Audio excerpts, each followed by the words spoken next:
Hi friends, I am so glad you decided to join me. We're reading from Grimm's Fairy Tales, and let's see what our story will be today.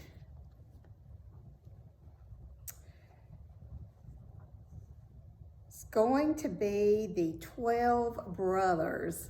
I'm not familiar with this one. Let's see what it says. Once upon a time, there lived a king and a queen very peacefully together. They had 12 children, all boys. Now, the king said to the queen one day, "If our 13th child should be a girl, the 12 boys shall die, so that her riches may be greater and the kingdom fall to her alone." Then he caused 12 coffins to be made, and they were filled with shavings and a little pillow laid in each, and they were brought and put into a locked up room. And the king gave the key to the queen and told her to say nothing about it to anyone. But the mother sat the whole day sorrowing, so that her youngest son, who never left her and to whom she had given the biblical name Benjamin, said to her, "Dear mother, why are you so sad?" "Dearest child," answered she, "I dare not tell you." But he let her have no peace until she went and unlocked the room and showed him the 12 coffins with the shavings and the little pillows. Then she said, "My dear Benjamin, your father has caused these coffins to be made for you and your 11 brothers.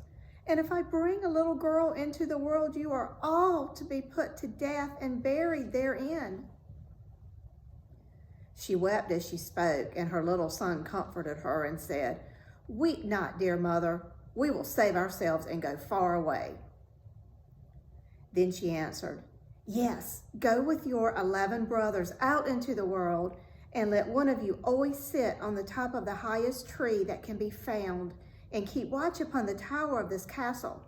If a little son is born, I will put out a white flag, and then you may safely return back again.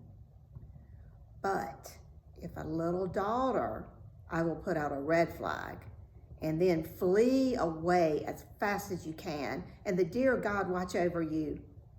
Every night will I rise and pray for you, in winter that you may have a fire to warm yourselves by, and in summer that you may not languish in the heat." After that, when she had given her sons her blessing, they went away out into the wood. One after another kept watch, sitting on the highest oak tree and looking towards the tower. When 11 days had passed and the Benjamin's turn came, he saw a flag put out. It was not white, but blood red, to warn them that they were to die. When the brothers heard this, they were angry and said, "Shall we suffer death because of a girl? We swear revenge.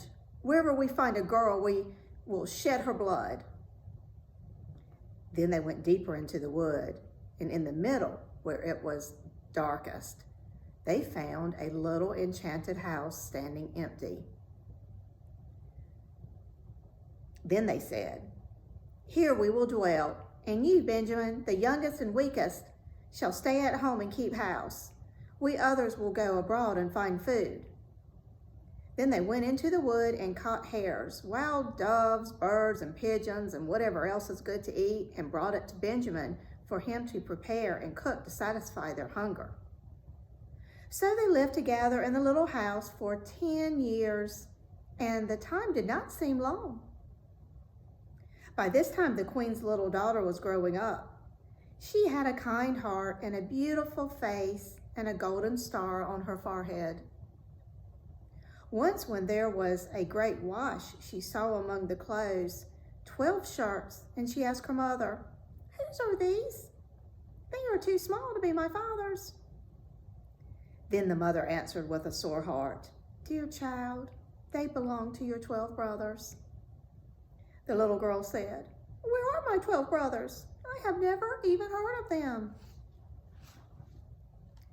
And her mother answered, "God knows where they are, wandering around in this world." Then she led the little girl to the secret room and unlocked it and showed her the 12 coffins and the shavings and the little pillows. "These coffins," said she, "were intended for your 12 brothers, but they went far away from home when you were born." And then she related how everything had come to pass. Then said the little girl, "Dear mother, do not weep. I will go and seek my brothers." So she took the 12 shirts and went far and wide in the great forest. The day sped on, and in the evening she came to the enchanted house. She went in and found a youth who asked, "Whence do you come and what do you want?" He marveled at her beauty, her royal garments, and the star on her forehead. Then she answered, "I am a king's daughter, and I seek my 12 brothers. I will go everywhere under the blue sky until I find them." And she showed him the 12 shirts which belonged to them.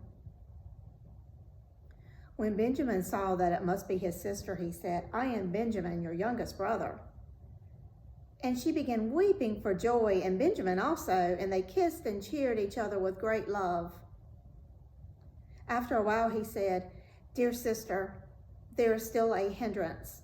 We have sworn that any maiden whom we meet must die, as it was because of a maiden that we had to leave our kingdom." Then she said, "I will willingly die if by doing so I may benefit my 12 brothers." "No," answered he, "you shall not die. Sit down under this tub until the 11 brothers get home and we come to an agreement about it." She did so, and as night came on, they returned from hunting and supper was ready. And as they were sitting at the table and eating, they asked, "What news?" And Benjamin said, "Don't you know any?" "No," answered they. So he said, "You have been in the wood and I have stayed at home, and yet I know more than you." "Tell us," cried they. He answered, "Promise me that the first maiden we see shall not be put to death." "Yes, we promise," cried they all. "She shall have mercy. Tell us now." Then he said, "Our sister is here." He lifted up the tub, and the king's daughter came forth in her royal garments, with her golden star on her forehead. And she seemed so beautiful, delicate, and sweet that they all rejoiced. And they fell on her neck and kissed her and loved her with all their hearts. After this, she remained in the house with Benjamin and helped him with all the work. The others went forth into the woods to catch wild animals, doves, birds, and pigeons for food for them all. And their sister and Benjamin took care that all was made ready for them.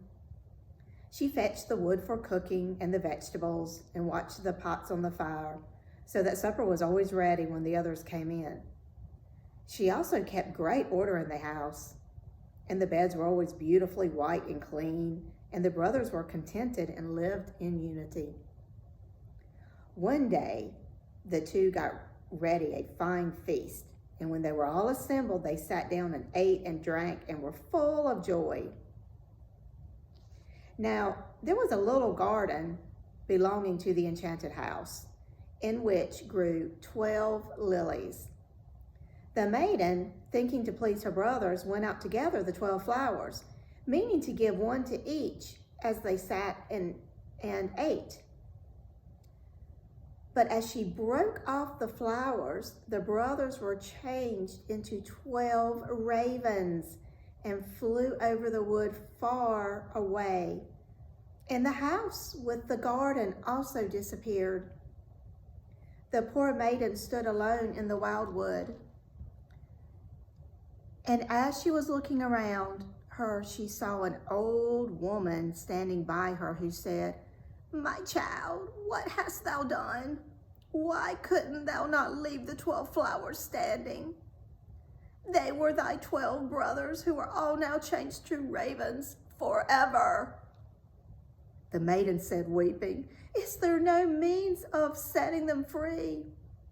"No," said the old woman. "There is the whole world no way but one, and that is difficult. Thou canst not release them, but by being dumb for 7 years.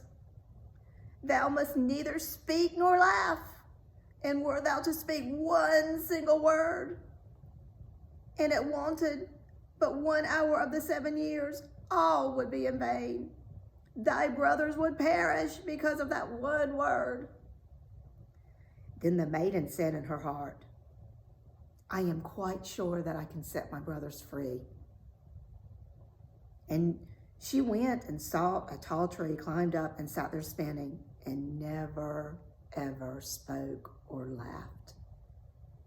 Now it happened that a king who was hunting in the wood had with him a large greyhound, who ran to the tree where the maiden was, sprang up at it, and barked loudly.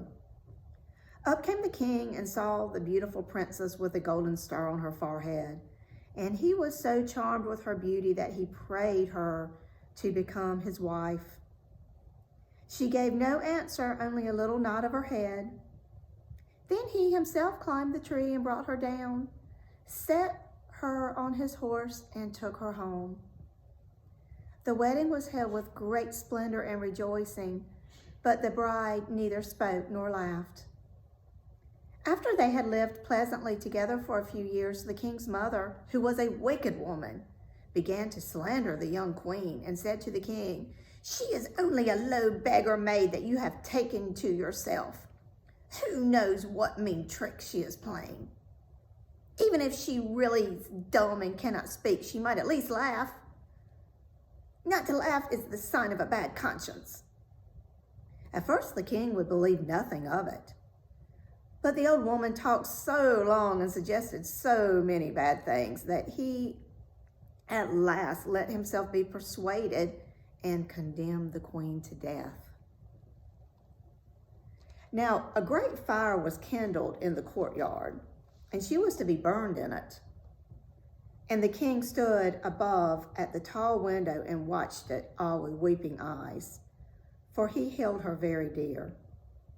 And when she was already bound fast to the stake and the fire was licking her garments with red tongues, the last moment of the 7 years ended. Then a rushing sound was heard in the air, and 12 ravens came flying and sank downwards. And as they touched the earth, they became her 12 lost brothers. They rushed through the fire and quenched the flames and set their dear sister free, kissing and consoling her.